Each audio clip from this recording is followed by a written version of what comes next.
Research from the B2B agency Allen in the UK states that the majority of UK business leaders think that most B2B marketing is not fit for purpose and they'd like to see a different approach. In their survey, 82% said they found B2B marketing boring and repetitive. The C-suite is looking for a move away from traditional product-led marketing towards an approach that embraces emotions to drive B2B buying behaviour. Hi, I'm your host, Conor Byrne, and welcome back to That's What I Call Marketing. Today, I'm joined by somebody who's going to help us with all of this. It's the Global Head of Research at the LinkedIn B2B Institute, Jon Lombardo.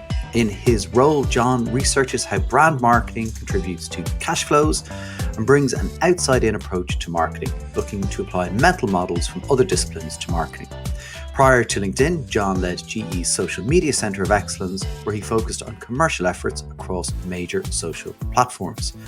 Today, we chat about Jon's path to LinkedIn, which includes going via China and how the B2B Institute was established, how B2B marketers can get more status, influence, and budget, and think about how to build a case for brand building like brand building itself, so play the long term. We also talk about where to start with all the research that is available from the B2B Institute.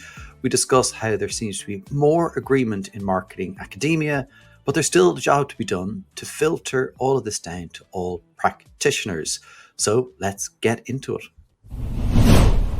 Jon, thank you for joining me on That's What I Call Marketing. Great to have you here. Thank you for having me, Conor. It's an honor. Well, listen, we'll get straight into it. I am fascinated by your path. You've had kind of a really interesting career: innovation, online media, social media, content, research. How have you navigated so many different things and parts to your career? Honestly, I'd like to tell you that there was some grand strategy, but often the moment that we are in shapes the decisions that we make. And after I graduated from university, Web 2.0 became, the most exciting opportunity it felt like in the world for a period of time. And obviously many companies like LinkedIn were born out of that period.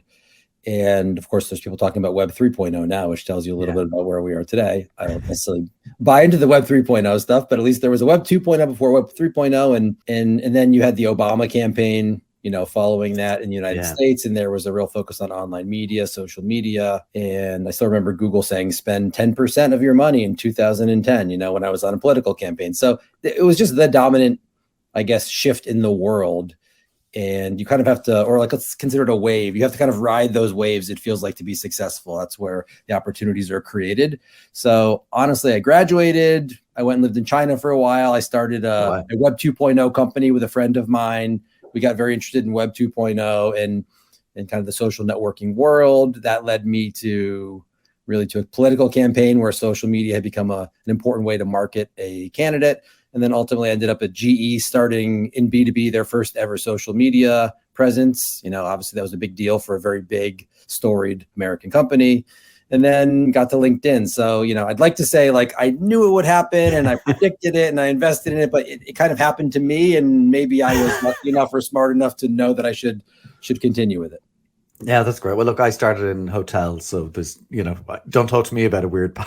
At least there was some linearity to your. Tell just a bit about China. How did you end up in China setting up a company? It's another one where I would like to say, wow, I thought really far ahead and I knew that it was going to be an enormous economy. But honestly, I was going to a school. I was taking Spanish. They offered Chinese. I thought that seems like an interesting opportunity. I took the Chinese course. And I think for many people, what happens is you have a professor, or a teacher that really impacts you and changes your life in some way. And I had a really great professor.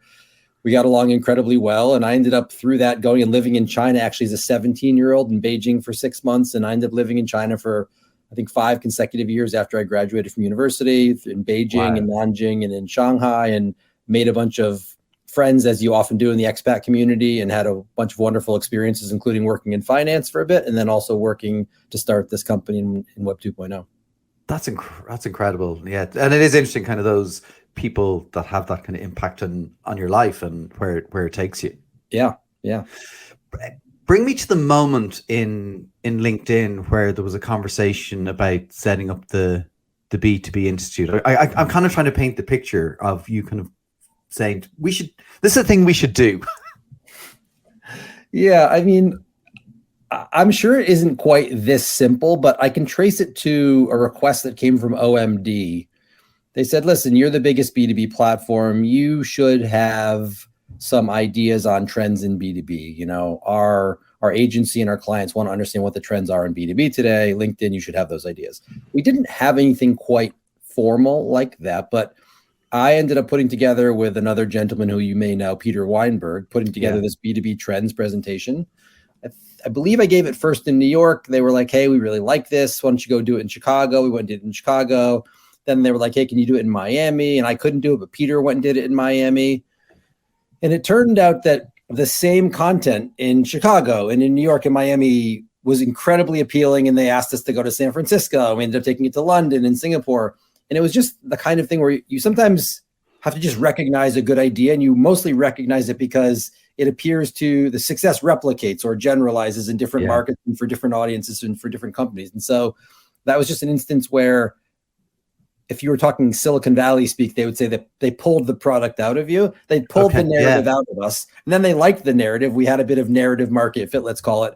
And then subsequently, Peter and I have produced, 3 or 4 different B2B trends reports, over the last 5 or 6 years. Now we have a team that works on it with us. They do great work as well. So it's become our franchise. We believe very strongly in franchises. So it's become our core franchise, B2B trends. And from that became, well, we're doubling down on B2B, then maybe let's talk about setting up a bit of a think tank internally at LinkedIn. And that's where the B2B Institute became a thing. Amazing. It's I've spoken to Thomas Sparta, and he was talking, and this I thought about this. Maybe it was one of these moments where you kind of had the customer need and then the company need, and this kind of value creation, the V zone, as Thomas Sparta calls it. And I thought maybe it seems to be that. What's the commerciality, the commercial angle of it for LinkedIn? Well, a part of it is simply the LinkedIn mission statement, which I think is a very valuable one, is making the world's professionals more productive and successful. And specifically, but there's 3 lines of business at LinkedIn, 4 lines of business, actually. In the marketing business, it's really about making B2B marketers more productive and successful. The more productive and successful they are at articulating the value that marketing creates for the broader firm across hiring, marketing, selling, financing, all these different things, the more budget B2B marketers will get, the more money ultimately LinkedIn as the dominant player in B2B will make. So it's a bit of a rising tide lifts all boats situation. That's primarily or generally how LinkedIn makes money from a lot of the work that we do. Right. We do have a very specific program, though, we call B2B Edge, because we're very focused on giving, advertising is a competitive sport, of course, right? There are cancellation effects. If you market and I market, we cancel each other out. If I market more than you do, then I likely assume my creative is any good and have good media, I'm gonna gain market share. So we try to put our partners through a program called B2B Edge, which gives them an edge in the marketplace. And the 4 things we focus on are strategy, creative, distribution, and measurement. And increasingly, there's a sales and marketing alignment program that we're thinking about putting together as well. So that's kind of like generally everyone gets smarter, B2B makes more money, has more influence, we do well. Specifically, we have these modules we put customers that are excited about kind of being on the edge through. Okay, yeah, it is, because it is interesting. Like with these things, like recently we've obviously seen the CMO club with Salesforce has been discontinued. Like that seemed like it was a great initiative and it was a brilliant thing to have. But obviously, clearly in the environment that we're all operating in, Salesforce made a decision that it wasn't commercially viable anymore for them to run this. But obviously, you're proving and have proven the commercial value of the B2B Institute within LinkedIn. Yeah. And we do it our business is primarily a lead generation business. But the work that we do is actually focused on, what you would call brand building if you were P&G or Unilever. What I often call brand advertising. What the C-suite probably needs it to be called demand creation, because the C-suite thinks in economic terms. So supply and demand, I think, is the right mental model for them. And then brand advertising becomes about demand creation, and lead generation becomes about demand capture. And then there are ways that you invest, obviously, in demand creation, demand capture. But yeah, we do a very different thing to what the rest of LinkedIn does, let's call it collectively. So that there's a harmony in that. There's a division of labor, to go to Adam Smith in 1776. Well, interesting now you talk about the brand building, because I think that is a fundamental thing that the Institute believes, that brand building is the single greatest marketing Yeah, investment. I don't want to overstate that if I absolutely. am, but creates the competitive edge. Now, look, I agree, and I think there's lots of evidence that does agree. But like, one of the things is, like, if you're a small or medium sized B2B company, how can you start that conversation about focusing on brand? Because I think we've all seen or been in situations where the question is, well, where are my leads coming from? And a marketer saying, but brand is really important. How do you think people need to navigate that conversation? This could take the rest of the podcast. Yeah, it's really quite difficult.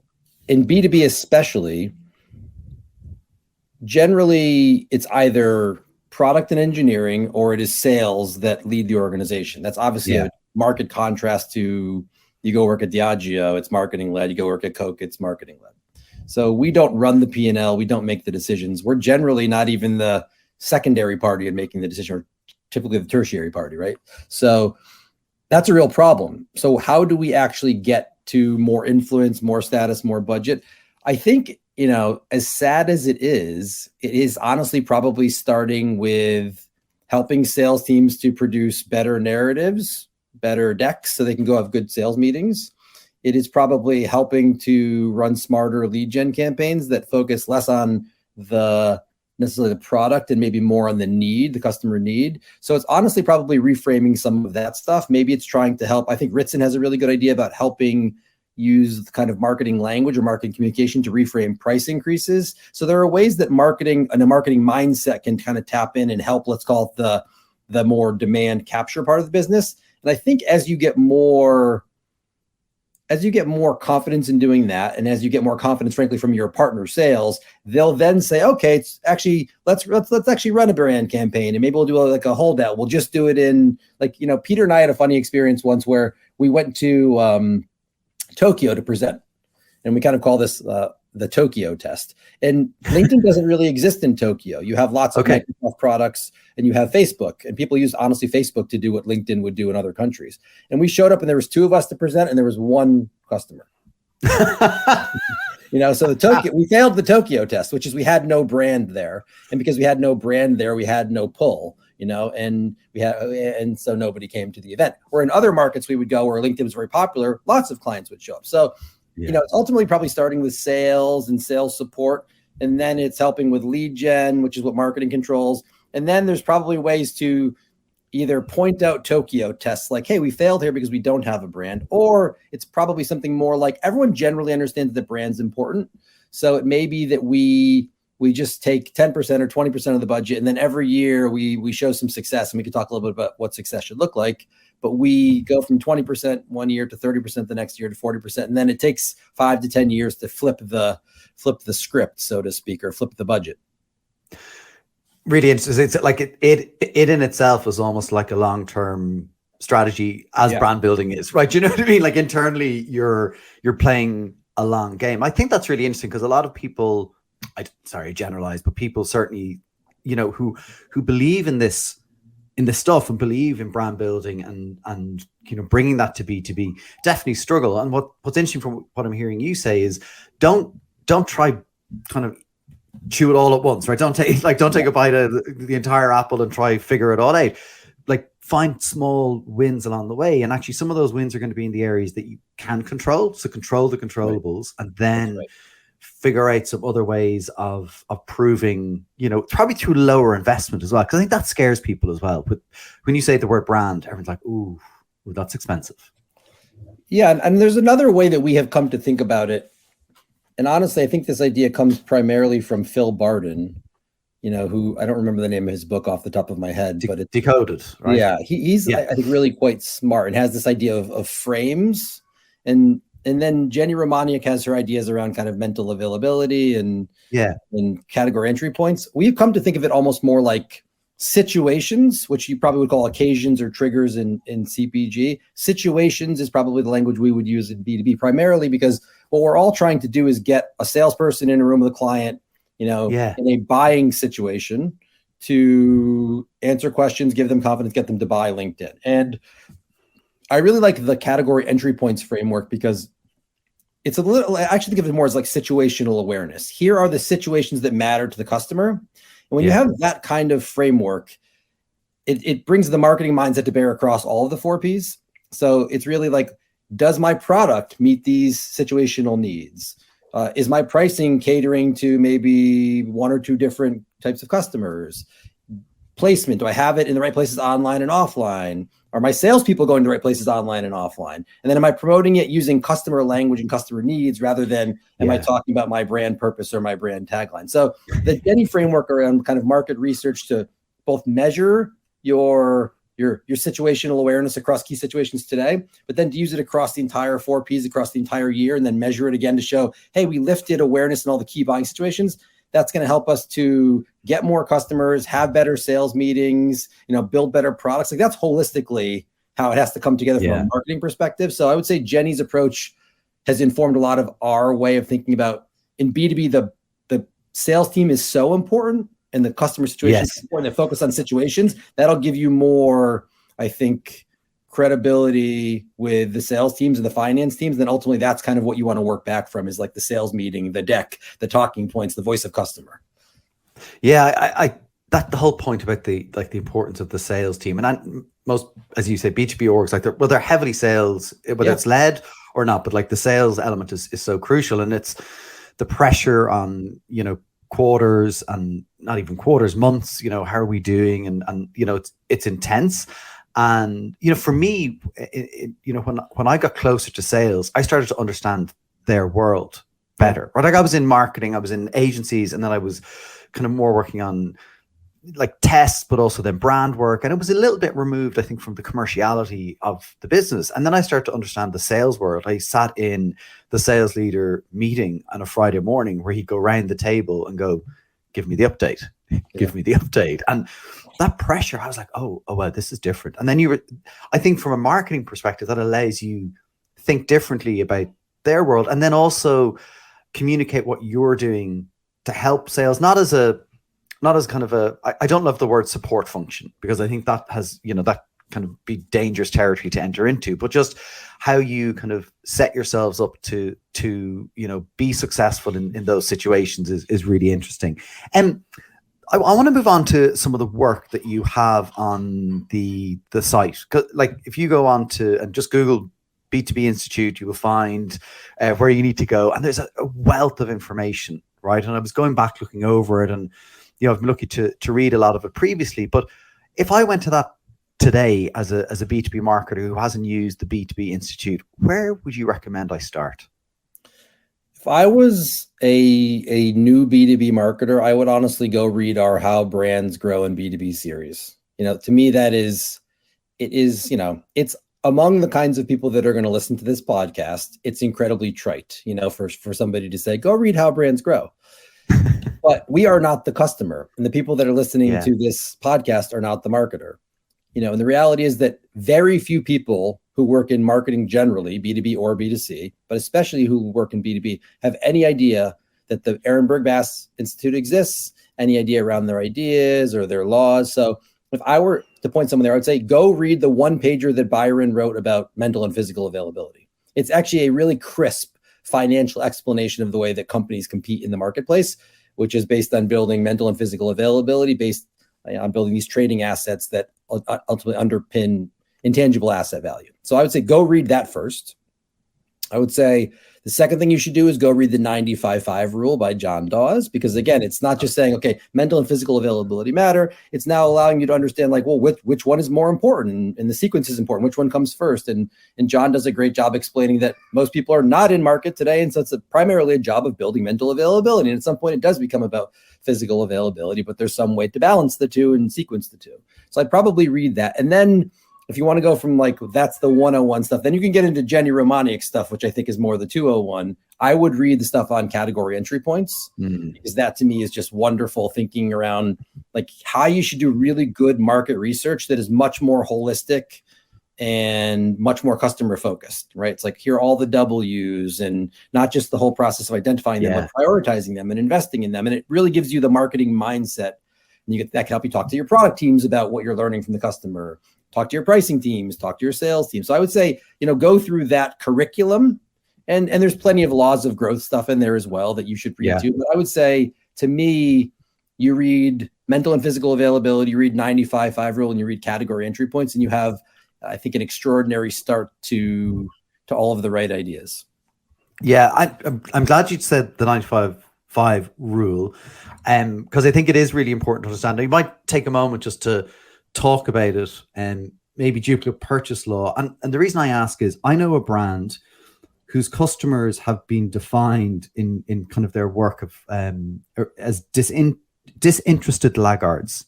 And I thought, with that in mind, it'd be interesting to understand, for people who may not be aware of the 95-5 rule, a bit more about that. Yeah, the 95-5 rule is terrific. I mean, it is, Jon went through it. Actually, there's a funny conversation around it, which will bring in a lot of the most famous names in the very small world of advertising and marketing that we care about. But I went down, Peter and I flew down to Australia. We went to visit Ritson in Tasmania.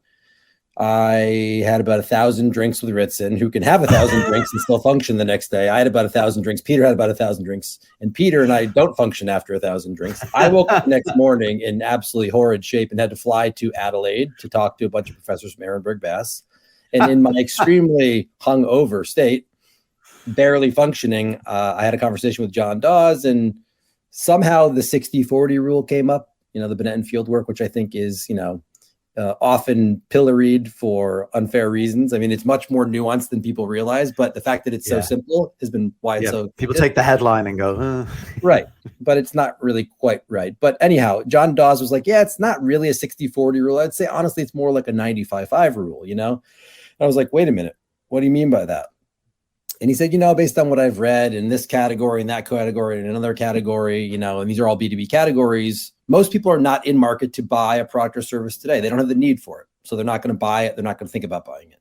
So the job there is really to build mental availability. And I think it's good to kind of talk about, so that's the 95-5. That's, they're not thinking about you. Your job is to build mental availability with them. It's the Geico Gecko in America. It is the Meerkat in the UK and in Ireland. It is just kind of like, I know that brand. And so then when I do enter the market, I'm more likely to buy that brand just because I know that brand or I think about that brand. They're mentally available.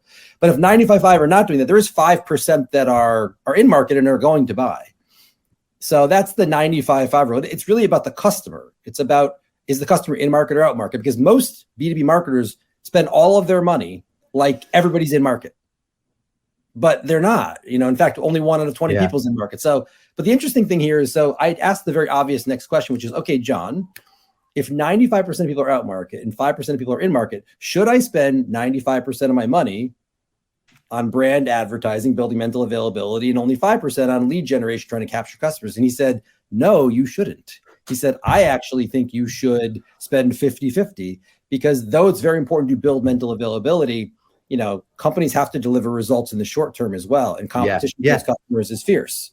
And so the pragmatic reality of the industry and of the business is that you have to also win current customers. And so, the 95-5 rule is a good way to understand where the customer is, but it's not necessarily how you should spend your money. I was surprised. I thought he would surely say, spend it all on mental availability. But in fact, he said you should spend it in a more balanced approach. And it's just like what they would call really, I think, mental and physical availability. Like Byron would say that a lot of the things you'd spend, lead gen isn't really lead gen. It's just more kind of digital availability or physical availability. Yeah. I mean, I think that is because you're thinking about all the buyers in your category, and you need to make sure they're aware. And again, when I think about the smaller, medium-sized B2B companies that are kind of thinking, well, I don't have a huge budget, and I have to go. I specifically know one where they're trying to operate in 3 markets with a really small marketing budget, and the pressure's on leads. But the marketing leader there is kind of saying, I believe in the brand building. And so that's a real struggle to articulate that and change the behavior of the leadership to say, yes, we're willing to invest in time. And maybe go back to that earlier point of trying some small things first to prove the point. Have you any examples of, or can you think as top of your head, of course, but any examples of companies of that kind of smaller size that have done maybe smaller brand building things that have worked? Not obviously Geico Gecko is a wonderful example, but any kind of medium, small size companies that have done it well. I mean, I tend to think more broadly across categories because we mostly work with the bigger companies, but I don't necessarily think that, I mean, the data that I've seen indicates on LinkedIn, whether you are a big company or a small company, we have data in sales that shows that if people see messages from your company, marketing or advertising messages, they're more likely to respond to a salesperson. And that's either accept an email from them or respond to a connection request. We also see that for talent, that the broader reach campaigns you have, which means somebody's seen a message from you. People who've seen a message are more likely to respond to a recruiter than people who haven't seen a message. The same thing is true in lead generation. People who see broader reach campaigns are more likely to become aware of the brand and buy from the brand. So reach matters across the data for hiring, marketing, and selling in LinkedIn. Now, you can actually say, I think that's critical. Reach maximalism is an idea we believe very strongly in. Reach is the most important thing because reach drives penetration and penetration drives everything that's important. But of course, there's another way of thinking about reach. There's reach vis-a-vis or interpreted through the lens of the kind of excess share of voice rule, which just says you need to have a bigger market share or a bigger share of voice than your market share. And that's how you right size it for company size, right? Obviously, a small company can't spend what Coke spends, but a small company doesn't need to spend what Coke spends. The mistake I find small companies generally make, and we do have a lot of very small companies that advertise on LinkedIn, generally tech and finance companies, but we have quite a bit of small company business. It's actually the biggest part of our business, is they don't reach enough people even given their budget. So they'll generally choose a tightly targeted campaign with high frequency, when in fact the data I've seen would say that if you had broader targeting with kind of like one frequency or really reach, you'd get better results. In fact, the correlation between leads and reach is most strong if you look at our data. And so what that actually says is people who the whole, I think, narrative around lead gen is like, I'll target a very narrow people with a lot of frequency, but the data says you should do the opposite if you want leads. You actually want broader targeting within reason, of course, for a small company, but broader targeting within reason is likely to get you your leads. And I think if you ultimately pair that broader targeting, even within lead gen, with slightly broad targeting for brand building, the Binet and Field idea of 60-40, or what we call kind of like people who haven't seen it as a cold member or a cold lead, and then people who haven't seen messages as a warm lead, that combination, ultimately, I've seen in our data, big or small, produces the best outcomes. That is really interesting. The reach to leads,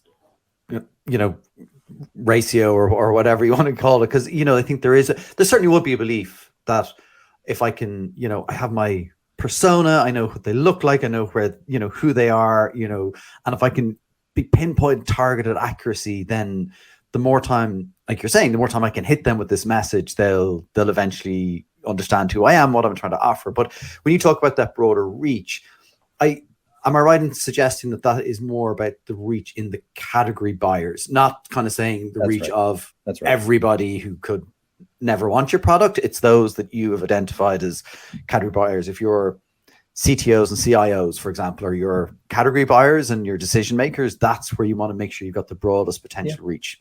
I mean, I can give you a really crisp example of this. Brilliant. There's about 3.2 million data scientists in the United States, or people with data science skills.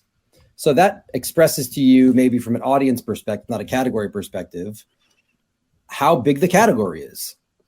Now, you should think about reaching as many of the 3.2 million people as you can. And that requires a very different type of bidding on LinkedIn. I mean, this is a tactical point, but I think a useful one. If you bid using the brand awareness objective, it'll allow you to optimize for unique reach, which means you'll get as much reach as you can against that category or universe of 3.2 million buyers. So that will optimize for as much of that reach as you can.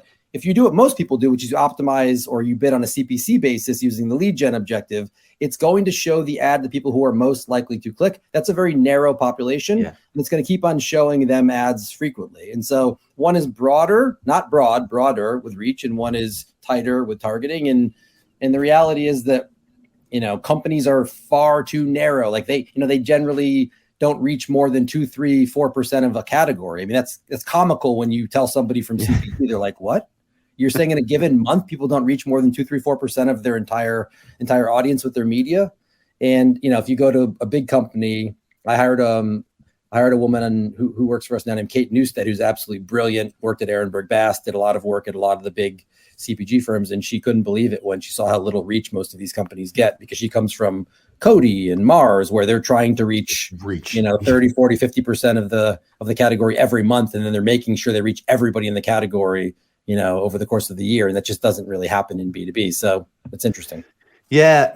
And I think, certainly one of the things I hear is people saying, but we're not Coke, we're not Mars. And I think the point is, you don't have to be. Like, that's not the answer. The answer isn't to think like, the answer isn't to think that you are them. It's to think like them, right? And behave in that way relative to your budget and your category. I think, that reality is firm and fair, right? That we're not all Coke, and even Coke. You made a great point earlier. Actually, it's in the same way that brand building is something that is built over time. Brands are built over time. Pricing power is executed over time.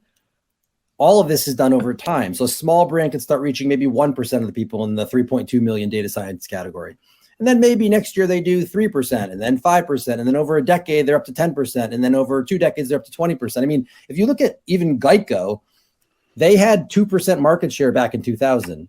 And now they have about 18% market share. So like, they're such a big concept in my mind. And then the Meerkat's such a big concept probably in the UK market. But the truth is that Geico has gotten from 2% market share to 18% market share, 16 points of market share in about 22 years. So, that's how growth happens. It happens essentially 1 percentage point a year. And that's all that needs to happen from a reach perspective. Reach 1-2% more every year. And then ultimately in 10-20 years, you've got a lot of reach. That's how it works.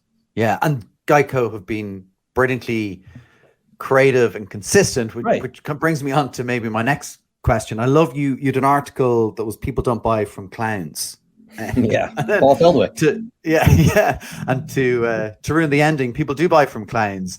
Can you talk a bit about that and how you see that in the application of kind of the outcome of that article and what that means for B2B marketing? So maybe explain a bit about the article first for people who haven't read it. Yeah, I mean, I can even go further back to kind of my origination story. I had 2 professors that influenced me very deeply in my kind of like pre-university days. One was a Chinese professor, and that's how I ended up in China. And the other was a history professor. And I've always had a deep fascination with history, and it manifests in all sorts of ways. In the last 5 or 10 years, it has manifested in, I'm very curious about advertising history. And I think if you care about advertising history, and everybody should care about history so we can not repeat the mistakes of our forebears, then you have to read Paul Feldwick. And Paul Feldwick has written 2 tremendous books. And there was the story of Sunny Jim's and, being the most famous cereal brand in the US and the UK. And in essentially, the UK, they continued running very creative, very character-based advertising, and they grew for 100 years. And in the US, they didn't take that sort of more promotional, character, whimsical, fun approach. They took a very scientific, very rational approach, almost like brand building happened in the UK, lead generation happened in the United States. So it's almost a split test. And what happens is the rational approach does not work in the US. They go out of business in 10 years. And there are financial reasons for that as well. It's not just bad marketing. There's also financial mismanagement. But it is in some ways kind of like the history of advertising, that most early advertising was promotional and entertaining and fun. You think of P.T. Barnum and Carnival Barkers. And I think that's a really fun way to think about it. Is actually, it's showmanship, really great creativity, really great brand building is showmanship. And what everybody wants to do is, like, after that period, let's say 1910, there's this move to kind of like scientific everything. So there's a very famous book on scientific management. And then following that, there's a very famous book on scientific advertising. And what happens is everybody thinks that science and rational is the approach that works. And we have kind of that even through to Ogilvy. I mean, Ogilvy says a lot of things about creativity, obviously, and I'm sure somebody will disagree with what I'm about to say, but Ogilvy was a salesperson. He started his career in sales. And I still think a lot of the Ogilvy stuff, though he's got a lot of great one-liners and was quite a showman himself, I would say the advertising style to me feels more like salesmanship, and you still see tons of salesmanship today. It's the entire industry of B2B.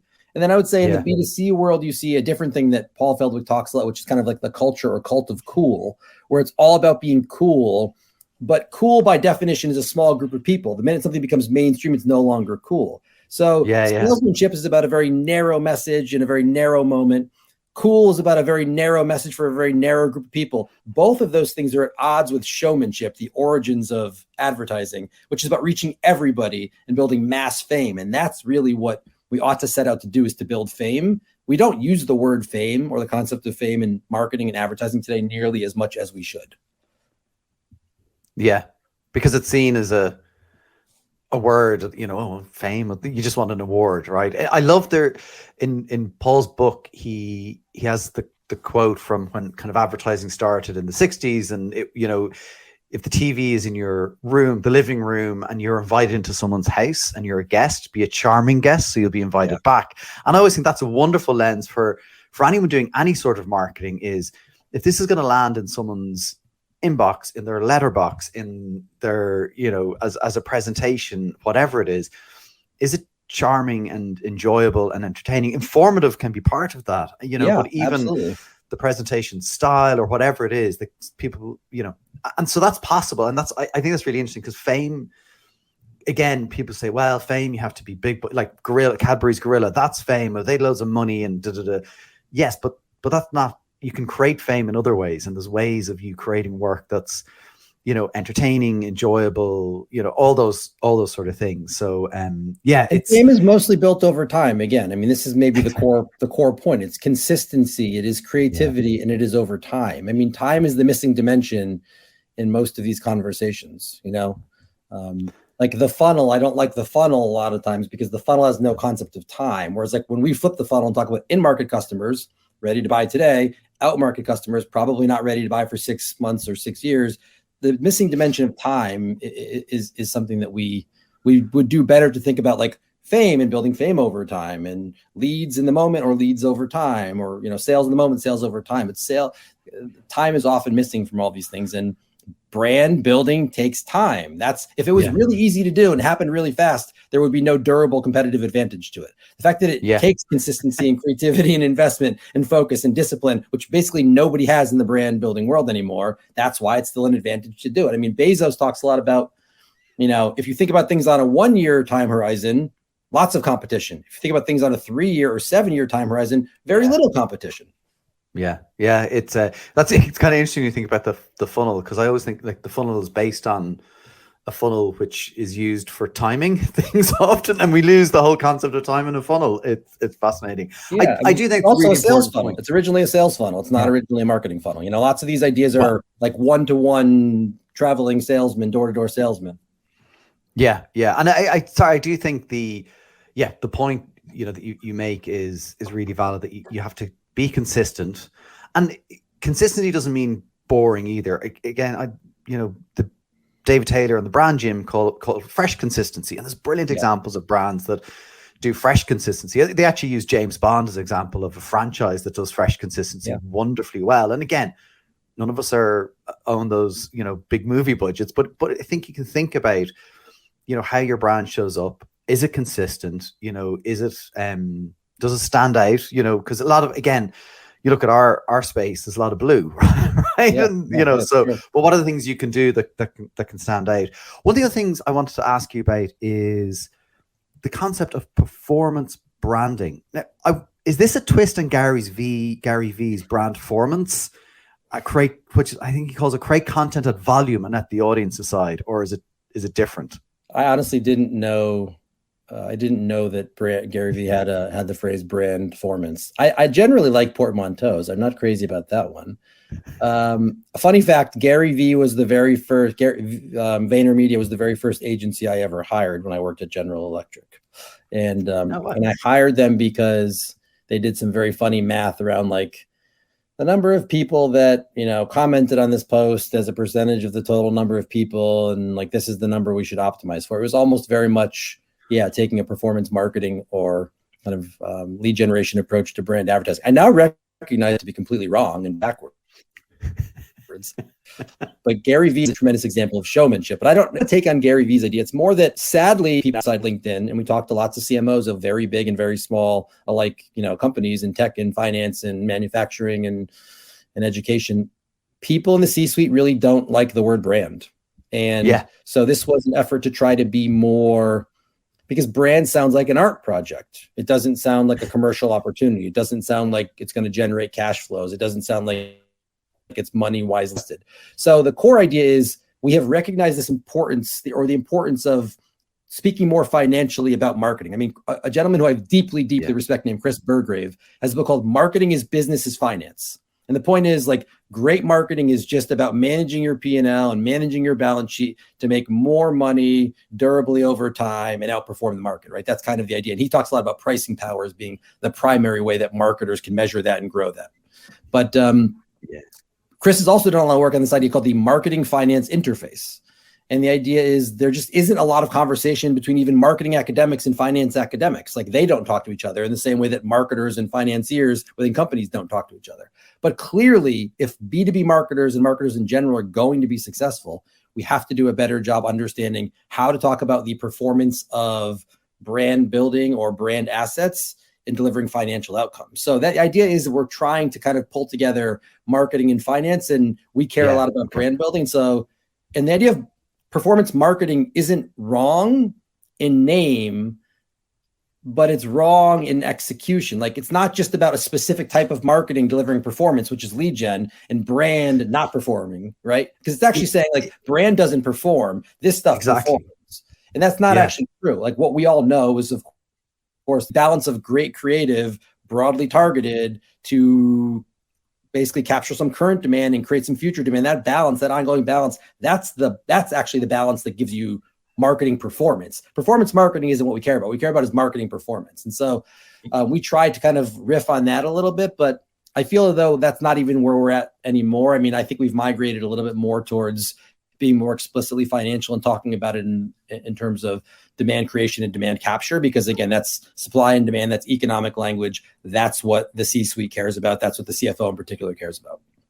Yeah. And I think getting close to the marketing function, getting closer to finance, I think sometimes we're terrified of finance, right? We're going, okay, we'll deal with that when we have to, but actually almost making that your starting point and saying, okay, work with finance on how we might make this, because if you can get an ally there, I think that can clearly, smooth the path. Not saying that it'll be easy, but again, maybe back to that earlier point of saying to finance, let's try this in a smaller way and then prove. I think finance are more willing than we give them credit for to actually think in that way, right? Probably risk averse, or maybe a bit more so than marketing, but it also helps, I think, with the, demonstrating the maturity of the marketing function as well, right? Working in that way.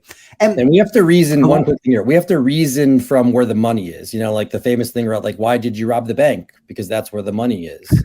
Like, why ought we to partner more with marketing?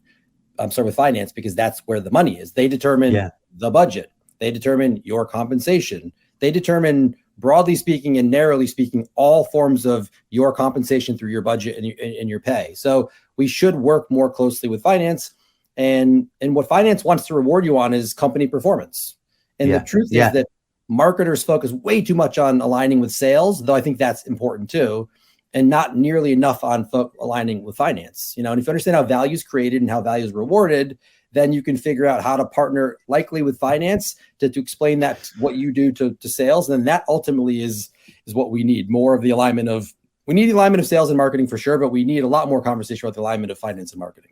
Yeah, I actually see it as kind of the three-legged stool, to be honest with you. And I talk about that a lot with people on my team, is that actually when the finance person in market, the head of sales in market, and the head of marketing in market are all in alignment, in agreement, and okay, there'll be, moments where they won't be, but when they're working together, then it's actually becomes a much easier path. Not that it will be easy, but it becomes easier because you're able to then start navigating each other's organizations, particularly in bigger complex orgs, but navigate that, but also speaking a different language. And so sales start to understand marketing better. And that's one of the big things I've learned, is that sales really didn't understand marketing. So helping that is brilliant. Finance start to understand marketing, and then you start to understand their world. And like, that's pretty powerful. And I've seen that work incredibly, incredibly well. So we have a fun data point for you. Actually, we looked at one point with Chris Burgrave, who used to be the global CMO of AB InBev. So,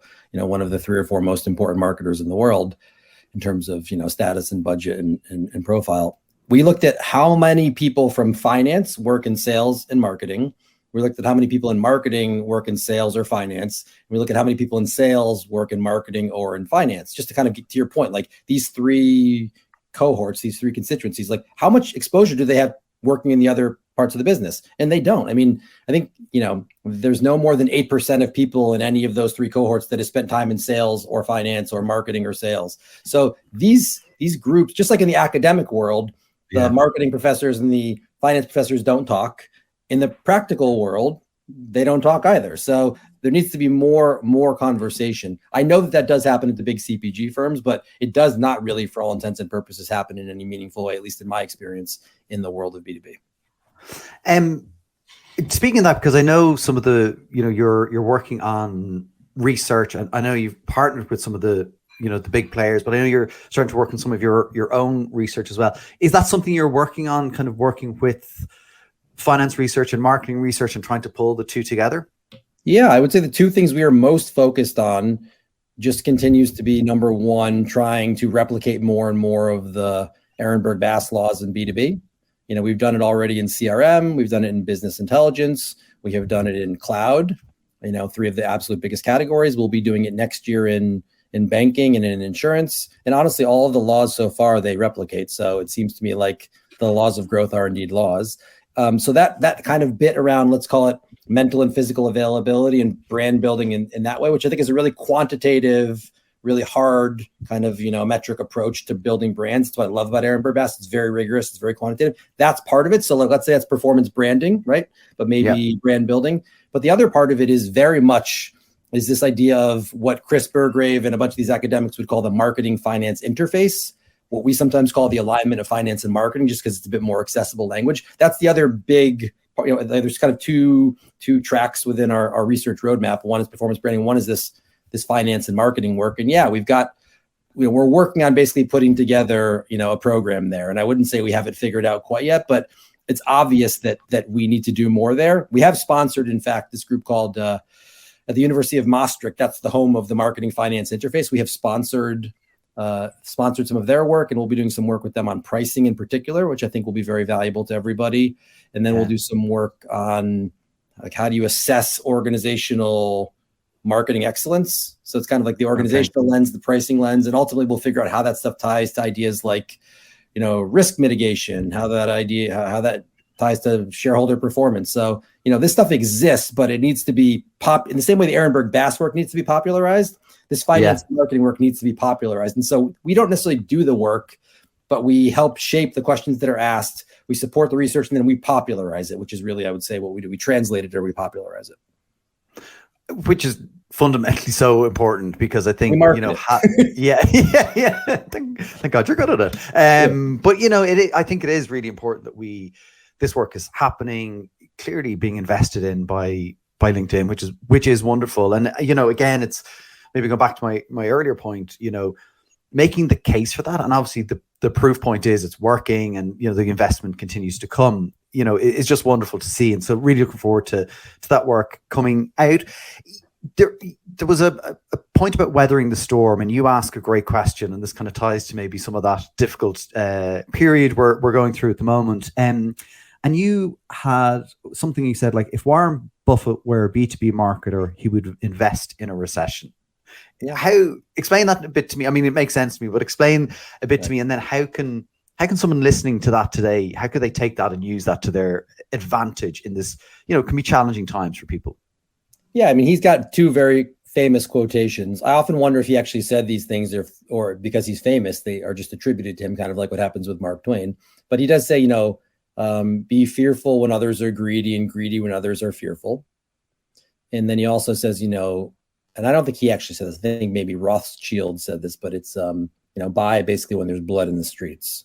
And both of those, by the way, one's about greed and one's about violence. So people don't like to talk about these things today, but, but those ideas are generally still true. And in fact, if you look at all the research on marketing performance and firm performance in recession, and there's a really great paper that Ritson pointed out to us called Roaring Back from Recession, from the Harvard Business School professors whose names I don't recall. But that paper basically says focus on operational efficiency and focus on effectively R&D, which is marketing. And if you do those two things, you will roar out of a recession. And then Peterfield has done work obviously closer to home, showing that firms that maintain share of voice, they end up picking up not just market share, but also profit gains. So, I don't think anybody should ever look at a single data point and say that this is the right way to do things. But you've got Harvard Business School saying it. You've got Peterfield saying it. There are a bunch of other studies. I mean, there's honestly there's, I think, a study at least from every recession back to 1929. And I think, even Byron, who's very skeptical of things, has gone through and noted that there's at least a couple in there that are pretty solid in their structure and in their results. And they all effectively say the same thing, that if you can make an investment, by virtue of the fact that most of your competitors either choose not to or too weak to do it, then you gain a competitive advantage in those moments. And you do it at a rate that you normally cannot achieve in standard times.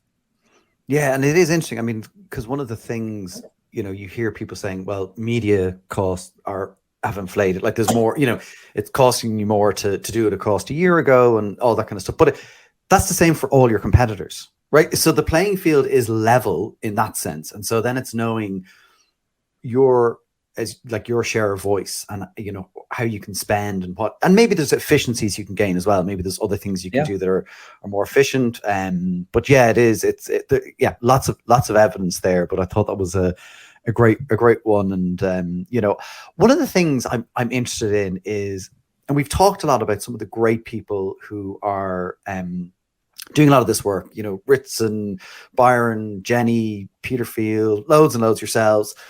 And there's a coming together, I think, at the moment of marketing beliefs, that creativity, mental availability, Jenny's new book on better brand health, like all these things. And it feels like for maybe the first time in a long time, there's some level of agreement in marketing circles. And this is wonderful. And this is great. Like it surely helps us in all ways. And, but then is there a risk that we're not open to any dissenting voices? And I don't know if there are any. So I'm just curious on your perspective on that. Well, again, I mean, we are not the customer. So let me just give you some data that would indicate to you, in my opinion, I don't think we have achieved any sort of consensus with the people that matter, who are the customers, the marketers. Okay. The money that gets spent on LinkedIn, let's just take that as a broad proxy for B2B. It's maybe something like 15, 16, 17% at this point, give or take a couple percentage points, that gets spent on the brand awareness or the video view objective, which I think is really about building brand, building mental availability. So, maybe 15% of people would make this investment. And it's not even clear to me among that 15% that those people actually know about Peterfield or know about Jenny Romaniuk or know about Mark Ritson, because we actually did a survey a while back where we asked if people knew about Binet and Field, and this is a group of marketers globally. And I think 40% of people had heard of Binet and Field. And the truth is, a lot of those people probably said they've heard of them because they wanted to be seen as being smart, not because they've actually heard of them. So if 15% of people, let's say globally, invest in brand advertising, I would say maybe 20% of those people know about the people you just referenced. And so maybe that's 3% of people actually, so we can sometimes think because we all know it and we all like it and we all respect it and we all invest in it, that's consensus. But in fact, that's, I think, maybe 3% of people, and the other 97% of people still have yet to learn about these ideas and yet to join the revolution. So there's still, okay, that's great, because that is interesting, because I sometimes worry genuinely that there's is there just an echo chamber and I'm sitting in it because I'm reading this, I believe it, I've seen it. So that's, I think the other thing is I've seen the evidence of this, in a lot of examples. I think particularly for me, I've seen that in Germany, like where we invest in brand in the long term and it has made significant gains, like just phenomenal, right? So I've seen it, I believe it. But yeah, I kind of was like, well, am I missing the other angle? Is there? But you're kind of saying this is still the angle. That even take your German example. If everybody was doing it, there would be a cancellation effect and there would be no gain. You're growing because you're doing it. Other people aren't doing it. That means that's why you're growing, right? That's why you're making a gain. I mean, there could be other reasons, of course, too. But a simple analysis would say, there's an edge there. Investing in brand is an edge. It's an enormous business tool. I mean, obviously we both believe that, but I don't think most people in Germany are investing in that way, doing that. And that's why you see the advantage that you've achieved. Amazing. So for people who want to find out more about the B2B Institute, again, there is a web URL, but just Google B2B Institute. There is so much information there, like honestly phenomenal. And thanks for the recommendations earlier on about, where people should start off. And then you mentioned the Edge, B2B Edge program. How does that operate? Is that kind of for customers who are ready to engage deeper? Can you explain that one to me a little bit more? Yeah, I mean, we pitch a lot of customers and say, the general take on that is we don't think people do strategy right. We don't think people do creative right. We don't think people do distribution right. We don't think people do measurement right. And we have a way that we think, is rooted a lot in, many of the names, the thinking of many of the names that have been referenced today. But we think there's a better or different or opposite way to do it that'll give you an edge in the market. And so customers can come to us and we'll talk to them about that. And then they can choose to buy the entire program, or they can say, I just want help with strategy, segmentation, targeting, positioning, or I just need help with measurement. In particular, brand measurement is very thorny. How do I do that? So we can help them across all of that. Or we can help them across just one part of it. But, it's rooted in, there's a different way of thinking that I would say is still contrarian, not consensus. Yeah. And if you want to use that contrarian and right approach to get an edge in the marketplace, this is the right program for you. And we've done it for probably 100+ customers globally at this point. But, LinkedIn has 1 million+ customers, maybe 2 million customers, something like that. So, we that also shows you how early everything is. Amazing. And I guess, with that then will come a ton of learnings, over time as well. Thinking about this is all about over time, and so that's only going to get, I guess, prove more of the principles that you're advocating, and then kind of make that even stronger. And so that's incredible. It's incredible amount of work that's happening. So, Jon, thanks so much for spending time with me today. I was really looking forward to it and really enjoyed our conversation. Thanks so much. Yeah, thank you for having me. I hope we can get a pint of Guinness in Dublin at some point. Listen, anytime you're here, just let me know. I will come meet you. All right, terrific. Thanks so much for having me, Connor. I really appreciate it. From a distance, I have looked at and read and used so much of the B2B Institute's work to help me out. So it really was a treat to chat to Jon today. I think the ability of Jon and his team to take complexity and make it usable and applicable to the real world of marketers is so incredibly helpful. And as you could tell, I was trying to figure out how smaller brands with smaller budgets can apply these principles. Sometimes I think we get overwhelmed when we hear how this works for Salesforce or other big B2B companies. And we think, well, of course it does. They have the big budgets. But I think Jon was able to provide some really practical and useful advice to anyone listening today on where to start. If you search B2B Institute, you will find all their research, and it is all free. So if you haven't read it and you're a B2B marketer, or honestly any marketer, block out some great learning time on your calendar. So that is it for this episode. Thanks so much for listening to That's What I Call Marketing. If you did enjoy it, please do share and add comments with your feedback. You can get in touch and find all previous episodes on that'swhatIcallmarketing.com, or follow us on Instagram on That's What I Call Marketing, on Twitter at @that's_marketing, and now you can watch our episodes back on YouTube. You guessed it, That's What I Call Marketing. From me, Conor Byrne, until the next episode, take care.